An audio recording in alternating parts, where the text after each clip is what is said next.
Hello મિત્રો, કેમ છો તમે બધા? આઈ હોપ તમે બધા મજામાં હશો. તો આજની આપણી રેસીપી છે પનીરના પરોઠા બનાવીશું. તેના ઇન્ગ્રીડિયન્ટ્સ જોઈ લઈએ. તો આપણે અહીંયા પનીર લીધેલું છે, કેપ્સિકમ, ડુંગળી, કોથમરી અને નોર્મલ આપણે રોટલીનો લોટ બાંધીએ તે મેં લોટ બાંધી લીધો છે. અહીંયા 2 ચમચી ધાણા જીરું, સ્વાદ અનુસાર મીઠું, તીખું મરચું લીલું, કશ્મીરી મરચું, 1 ટીસ્પૂન હળદર, આદુ અને લસણની પેસ્ટ અને ગરમ મસાલો. વઘાર માટે તેલ ગરમ મેં મૂકી દીધું છે. તો ચાલો રેસીપી સ્ટાર્ટ કરીએ. સૌપ્રથમ આપણે કેપ્સિકમ અને ડુંગળીને ચોપરમાં ચોપ કરી લેશું. તો આપણું તેલ ગરમ થઈ ગયું છે, તો શાકનો વઘાર કરીશું. તો સૌપ્રથમ લીલા મરચાં એડ કરશું.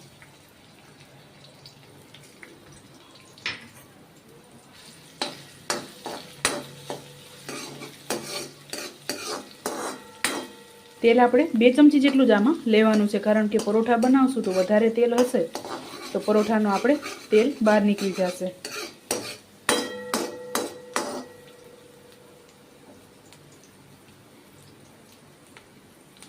ત્યારબાદ આદુ અને લસણની પેસ્ટ.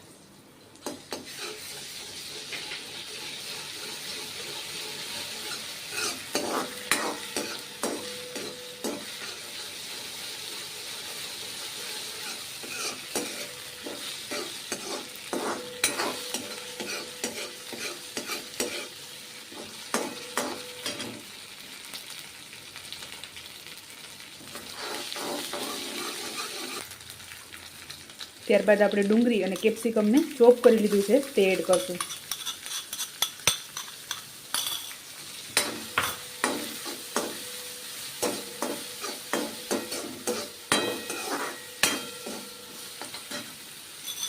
બંને વસ્તુ આપણે સાથે જ ચોપ કરી લેવાની છે.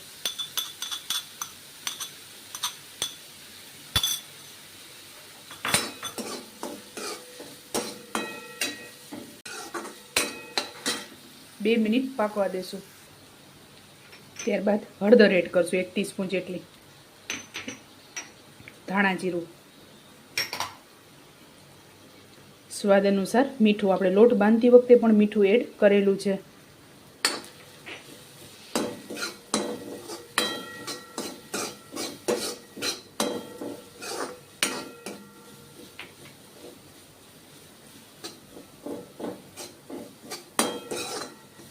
ત્યારબાદ ગરમ મસાલો.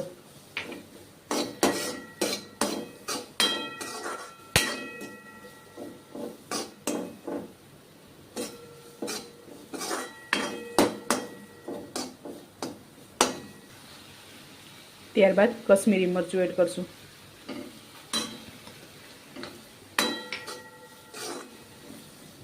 અને થોડુંક પાણી એડ કરશું.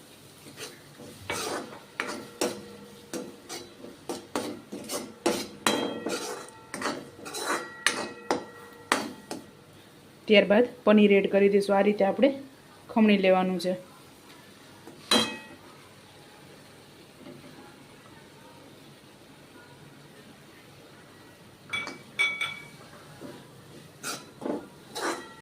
ત્યારબાદ કોથમરી એડ કરશું.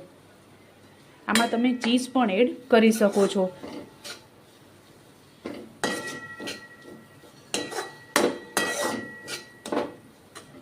ચીઝ છે અને બાળકોને આપો તો તમે વેજીટેબલ પણ આમાં એડ કરી શકો છો. તેનાથી ટેસ્ટ એકદમ સરસ લાગે છે.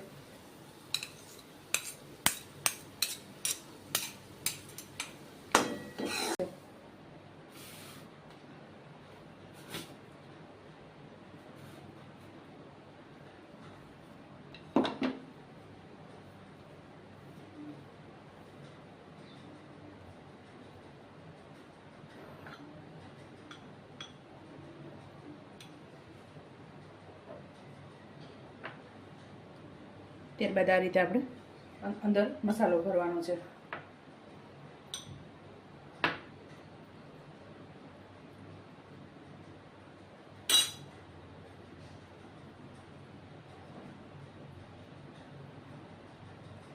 હળવા હાથે વણી લેશું ને અહીંયા તવી ગરમ મૂકી દીધી છે આપણે.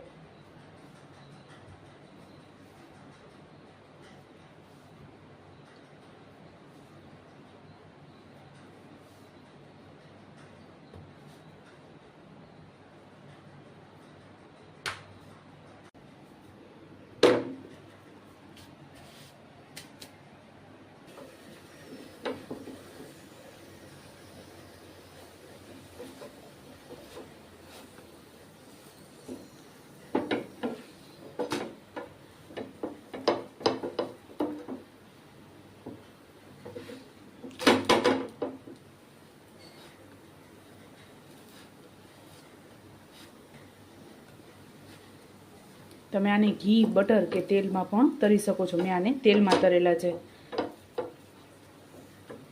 તો આપણા તૈયાર થઈ ગયા છે. તો આને સર્વ કરી લેશું. તો ચાલો મિત્રો, તૈયાર છે આપણા પનીર પરોઠા. તમે પણ આ જ રીતે બનાવજો અને મને યાદ કરજો. મારા વિડીયોને લાઇક, શેર અને સબસ્ક્રાઈબ કરવાનું ભૂલતા નહીં. તો ચાલો મળીએ નેક્સ્ટ વિડીયોમાં.